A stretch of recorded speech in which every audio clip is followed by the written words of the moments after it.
The spotlight burned hot on my face, a blinding contrast to the cold pit in my stomach. My palms were slick with sweat, my heart hammering against my ribs.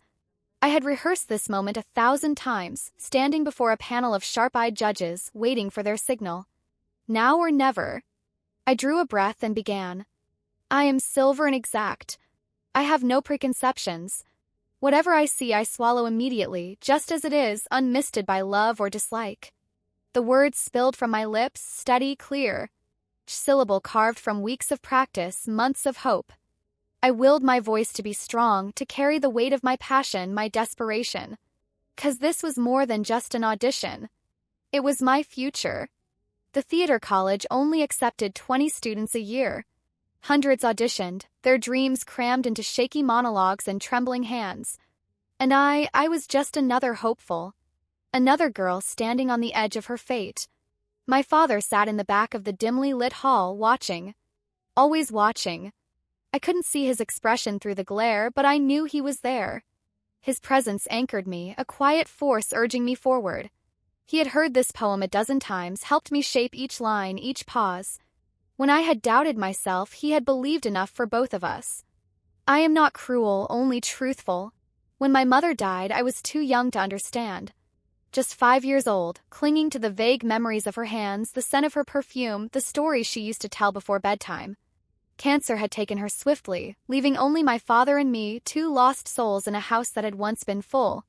He never let me feel the weight of our loss alone. He stepped into every gap she left behind, filling the silence with laughter, with love, with unwavering support. He became my entire world. When I had whispered my dream of theater to him, he hadn't hesitated. He bought me books on acting, took me to plays, even learned the monologue with me, line for line, so I wouldn't feel alone. The night before the audition, he had recited it with me in our cramped living room, his voice stumbling over words too delicate for his gruff tone. "Lisa, I know I sound ridiculous," he had chuckled, rubbing the back of his neck. "No, Dad, you're amazing," I had teased, biting back laughter. "Maybe you should audition too." His eyes had softened then, his voice quieting. "This is your dream, kid. But I'll do whatever it takes to get you there." Now, standing on this stage, I clung to those words. I finished the monologue with a final breath, letting the silence settle before stepping back. The judges scribbled notes, unreadable, indifferent. My fingers curled into fists at my sides, heart still racing. It was over. I stepped down, searching for my father's face as I walked off stage. The moment our eyes met, his lips curved into a small, knowing smile. No matter the outcome, I had done it. I had fought for this. And he had fought with me. That had to be enough. The days that followed my audition were some of the longest of my life. Each morning, I woke with the same cycle of thoughts. Had I been good enough? Did they remember me? Was I just another face lost in the sea of hopefuls? Dad tried to keep me distracted. He dragged me to the movies, challenged me to late-night card games at the kitchen table, and even attempted to make his famous victory pancakes in advance, as if willing the universe to deliver good news. I laughed, but it didn't stop the gnawing anxiety. Then, one afternoon, it arrived. A thick, cream-colored envelope, the college's name stamped boldly across the front. My hand shook as I picked it up from the mailbox, my heart lodged somewhere between my ribs and my throat. Dad was in the garage, half buried under the hood of his old truck, whistling to himself. He didn't hear me approach until I cleared my throat. "Dad." He looked up, his face smeared with grease, then his eyes dropped to the envelope in my hands. His entire body stilled. "You gonna open it?" he asked, his voice carefully even. My fingers curled around the paper. "What if it's a no?" He wiped his hands on a rag, stepping closer. "Then we try again next year." I exhaled sharply, nodding. He gestured toward the house. "Come on. Let's do this inside. I don't want your big moment getting ruined by me dropping oil on it." Inside, we sat at the kitchen table, my heartbeat echoing in my ears. I slid my thumb under the flap and carefully tore it open, unfolding the crisp letter. "Dear Miss Carter." I skimmed the words, searching. Then I saw it. "We are pleased to inform you." My breath caught. My head snapped up. "I got in," I whispered. Dad's eyes widened. You? I got in. My voice broke on the last word, and suddenly I was laughing, crying, everything all at once. I got in. The next thing I knew, Dad had pulled me into a crushing hug, his arms wrapped tightly around me. His laughter rumbled against my ear. You did it, kid. I knew you would. I squeezed him back, burying my face against his shoulder. I couldn't have done it without you. He pulled back, resting his hands on my shoulders. His eyes were suspiciously glassy. Lisa, you worked your ass off for this. This was all you. Maybe. But I knew the truth. He had been there for every step, every stumble, every doubt. And now, for the first time, I could see it in his face, pure, unfiltered pride. Kind that made all the struggle worth it. The letter didn't just confirm my acceptance, it came with instructions. In order to better introduce yourself to your future instructors and peers, we ask that you submit a series of personal photographs inspired by a theme of your choosing. It was an odd request, but one that made sense in a theater college. It wasn't just about performance, it was about presence, identity, the ability to transform and tell a story through an image. I read it aloud to Dad, still grinning as I held the paper in my hands. We need to come up with something interesting, I said, looking up at him. Something that reflects me. Maybe horror, or something from the world of princesses. Dad rubbed his jaw, considering. Horror, huh? His eyes twinkled mischievously. I don't know, kid, you scream loud enough in real life. Maybe they'd think it's too natural for you. I threw a wadded-up napkin at him, laughing. Hey, I could pull it off. He leaned back in his chair. Or you could go with the princess thing. You always loved that when you were little. I wore that Cinderella dress to the grocery store for 2 months straight. I rolled my eyes.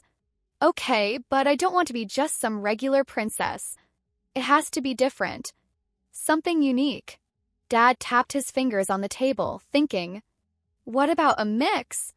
I raised an eyebrow. A mix? He nodded. A princess from a horror story. The idea sparked something in my mind instantly. A dark fairy tale. A world of beauty and unease. A princess cursed. Yes, I breathed. Like a princess trapped in a nightmare. Something haunting but beautiful. A little gothic, maybe? Dad grinned. No, that sounds like my girl. I jumped up from the table, already bursting with ideas. Okay. We need a plan. Costumes. Makeup. And a setting. Oh, Dad, we have to find the perfect place. He chuckled, watching me with amusement. Slow down, Spielberg. We'll figure it out. But I couldn't slow down. My brain was already running wild. The next day, we scouted for a location. I didn't want anything ordinary. I wanted something that looked like it belonged in a forgotten fairy tale. We drove outside of town, passing empty fields and patches of forest until we found it. An abandoned house. Stood at the edge of a wooded area, its old brick walls cracked and covered in ivy. A long-forgotten relic. The moment I saw it, I knew. This is it, I whispered. Dad parked the truck and turned off the engine. He looked up at the house, nodding approvingly. Creepy as hell. Yeah, I see the vision. I smirked. Told you. We stepped onto the overgrown path leading to the door. The house was quiet, except for the rustling of leaves and the occasional creak of wood shifting in the breeze. Sunlight filtered through the broken windows, casting eerie shadows across the floor. Dad placed his hands on his hips. All right. What's the plan, director? I grinned. We make magic. Back home, we pulled together everything we needed. I found an old gown in a thrift store, pale blue, delicate lace at the sleeves, torn in just the right places to look ghostly. We dusted it with flour to make it look aged and worn. Makeup was next. Dark smudges under my eyes, a pale complexion, lips just a little too red, like someone who had been trapped in a dream for 100 years. I added scratches along my arms, smudges of dirt along my hands. Dad stood behind me as I studied myself in the mirror. Creepy princess vibes. You nailed it. I smiled. You sure you don't want some makeup too? You could be the haunted king. He held up his hands in surrender. Nope. I'm just the cameraman. We arrived at the house just before sunset. The light was golden, casting long shadows that stretched across the cracked pavement. I stepped into position, my dress trailing along the ground. Dad lifted the camera. "All right, Lisa. Show me the story." I closed my eyes, exhaling slowly. Then I let myself sink into character. I became the princess locked away for centuries, her beauty untouched but her soul worn thin. I stood in the doorway, one hand resting on the crumbling frame, eyes distant. I wandered barefoot through the abandoned hall, fingers grazing the dust-covered walls as if searching for something lost. I stood beneath a shattered window, bathed in dying light, staring at the outside world as if I had never seen it before. Dad moved around me, snapping pictures from different angles. "Hold that look. That's it. Now step forward like you're walking towards something you fear." I obeyed. Camera clicked. Then again. Then a sound. A floorboard creaked. Not under me. Behind me. I spun around, heart hammering. The house was silent. Empty. Dad frowned, lowering the camera. "Did you hear that?" I nodded slowly. "Yeah." The air was suddenly heavier. The house no longer just a backdrop but something alive. Watching. Dad cleared his throat. "All right. Let's wrap this up." I swallowed, nodding. I did one last pose, standing in the center of the room, the golden light casting long shadows around me. Cursed princess in her kingdom of decay. Camera clicked one final time. And then we left. That night, Dad and I scrolled through the photos on my laptop. Each one looked like a painting, haunting, dreamlike, a story captured in frozen moments. I felt a thrill of satisfaction. "They're perfect." Dad leaned back in his chair, stretching. "You did good, kid." I glanced at him. "We did good." His eyes softened. "Damn right." I sent the pictures to the college, my fingers trembling slightly as I hit send. It was done. I had stepped into my story, made it real, brought it to life. Now all I had to do was wait. The second I hit send, I let out a deep breath and shut my laptop. It was done. The photos were on their way to the college, and now all I could do was wait for their response. My hands were still trembling with excitement when I turned to look at Dad. He was already watching me, his expression soft with something unspoken. Then, without warning, he grinned and pulled me into a hug, lifting me slightly off the ground. I let out a small squeal of laughter as he spun me once before setting me back down. "You did it, kid," he said, his voice thick with emotion. "You actually did it." I buried my face against his shoulder for a moment, allowing myself to just feel the warmth of it, the security, the pride in his arms. No one else in the world had believed in me the way he had. No one else had been there for every step, every doubt, every late-night breakdown. When he pulled back, his hands stayed on my shoulders. "We need to celebrate." I wiped at my eyes, still breathless from the hug. "We already made pancakes this morning." He rolled his eyes. "Lisa, that was preemptive celebration.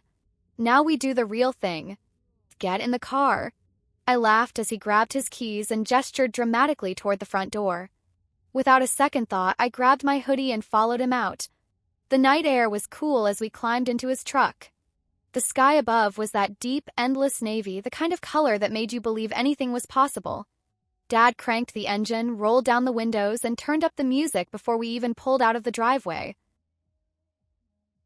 The first song that blasted through the speakers was an old rock anthem he loved, one that had been playing in our house for as long as I could remember. I shot him a look. "Really?" He just grinned and reached for the volume knob, turning it up even louder. We drove with no particular destination, the city lights flickering in and out of view as we passed through familiar streets. The music filled every space, drowning out everything else, and for the first time in what felt like forever, I let myself relax completely. At a red light, Dad drummed his fingers against the steering wheel, nodding along to the song. "You know, I always knew you'd make it." I glanced at him.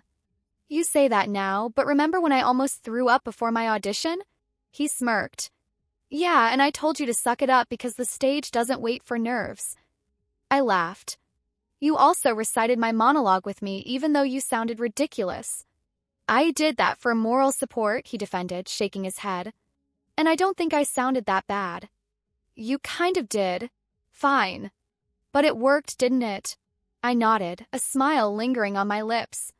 Yeah, it did. The light turned green and we kept driving, past the quiet residential streets, through the more crowded parts of the city where people walked in groups, laughter spilling onto the sidewalks. Everything felt alive, like the whole world was celebrating with me. At one point, we pulled up next to a group of teenagers at another red light. They glanced over at us, clearly amused by the loud music blasting from our truck. Dad, without missing a beat, turned to me and said, "Quick, pretend we're super cool." I burst out laughing just as the light changed and we took off down the street. Eventually, we ended up at an overlook just outside the city. It was a place we had been coming to for years, ever since I was little. From here, the city stretched out below, a sea of flickering lights, a place full of stories waiting to be written.